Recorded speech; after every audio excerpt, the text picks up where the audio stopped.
Base sa pag-aaral ng Department of Trade and Industry, lumalabas na ang Pilipinas ang isa sa may pinakamataas na halaga ng labor cost o halaga ng serbisyo.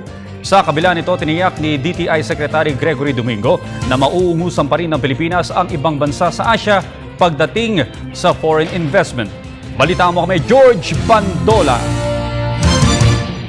Sa buong Asya, isa na raw ang Pilipinas sa may mataas na halaga ng labor cost o halaga ng serbisyo. Pero pagtitiyak ni Trade and Industry Secretary Gregory Domingo, mauungusan pa rin ng Pilipinas sa ibang bansa sa Asya sa larangan ng paghihimok ng mga investor. Kaya naman, numero 1 investment destination pa rin ang Pilipinas. Bukod kasi sa magandang panahon sa mas malaking bahagi ng bansa, estratehikong lokasyon ng bansa sa buong rehiyon, ipinagyayabang din ng DTI sa tuwinang may trade mission ito ang mismong tao.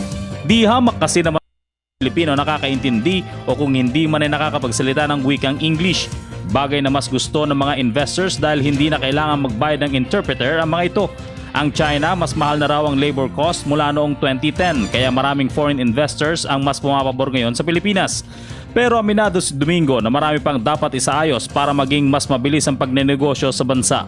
Resulta ito ng pinakahuling Economic Freedom Report ng World Bank kung saan nasa pang 108 rank ng Pilipinas mula sa 138. Bagamat umangat ng 30 hakbang ang ranking ng Pilipinas, nahihirapan pa rin daw ang maraming negosyante sa burokrasya, lalo na sa mga local government units.